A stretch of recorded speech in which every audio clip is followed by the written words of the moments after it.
Hey everyone, hope you all are well. So the first thing I'm doing as always is priming the eye area, but not in my typical way. When I was doing my base, I took my foundation across my eye area, and now to set it in place, I'm dusting some of my face powder onto the skin. And if you don't have a primer, this technique works just as well. My first eyeshadow palette of choice today is the Maybelline Burgundy eyeshadow palette. You've got 12 eyeshadows in this palette, a mix of mattes and shimmers, and I don't think I've actually tried any of the powder shadows from Maybelline before, but anyway, the first shade I'm taking is this one. It's on the top right. It's a cool toned matte shadow, and I'm using it as my transition shade. So this eyeshadow is really nice and light. It actually mimics a shadow really well. It hollows out the crease area nicely. So I'm just then blending this back and forward in the crease of the eye and pulling it upwards and outwards towards the tail of my brow on that outer corner. And once I'm happy then with that first layer, I'm going in with some more product and reapplying again just to build up the intensity. So I was happy with how this shadow performed. It's pigmented and it applies and blends with ease. And as you can see now, I'm just smoking some of this shade down along the lower lash line with a small bullet shaped brush.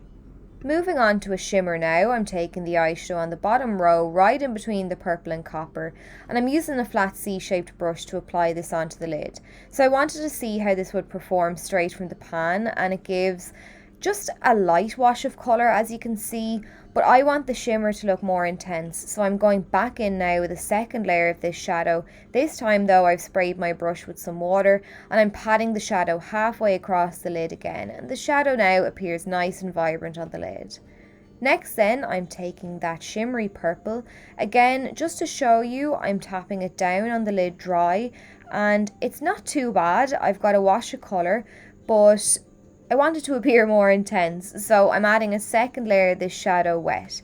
Now, I did get a good bit of fallout with these two shimmer shadows despite tapping away the excess and despite as well using them wet, but I just take a brush then and I very carefully dust the shadow away with a quick sweeping motion, and then I'm good to go again. Now I'm taking this dark purpley brown, the first shade on the bottom row, and I'm going to start deepening up the look and redefining that crease area. So I'm starting by using little circular motions on the very outer edge of the eye, focusing the shadow on the outer third of the eye area, and then I'm sweeping the remainder of the shadow across into the crease.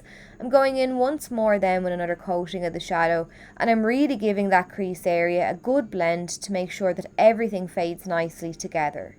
So I noticed then that with blending, the shadows on the lids, they had started to fade considerably, but because I had more work to do, I decided I'd fix that last. So now what I'm doing is moving on to the lower lash line, and I'm using a small bullet shaped brush again, just to smoke some of that dark purple brown down along there. I'm taking another palette now from Maybelline. It's the 24 Carat Nudes palette, and this is a deeper brown and black in it, which I wanted to use for depth, and that's why I'm busting out this palette. So I'm starting with the dark brown, and once again I'm taking a fluffy blending brush, placing it down on the outer corner of the eye, and then I'm using small circular motions to blend that shadow into the crease. Finally then, to add that last bit of depth, I'm taking this matte black shadow and I'm using a pencil brush to tap this shadow down on the outermost corner of the lid, and I'm pressing it up to the crease. So the black wasn't extremely pigmented. I had to go back in a few times to build it up, and eventually I just decided that I would try this shadow wet as well to get a really deep dark finish. It's a little more hassle than it was worth, I think, to be honest, but I did get a nice finish in the end, one that I was happy with.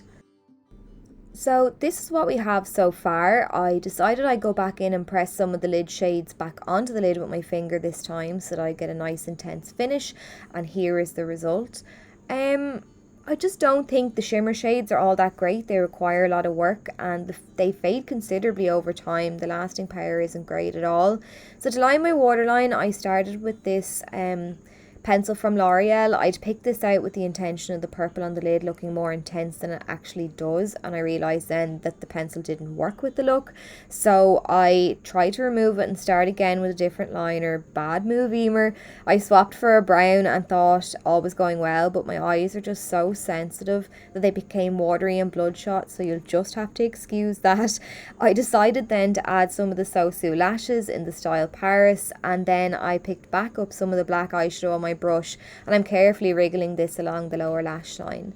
To highlight then around the tear duct, I'm taking the shimmery shade on the top row. It's the second from the left, and I'm using the small Wet n Wild pencil brush to buff this in.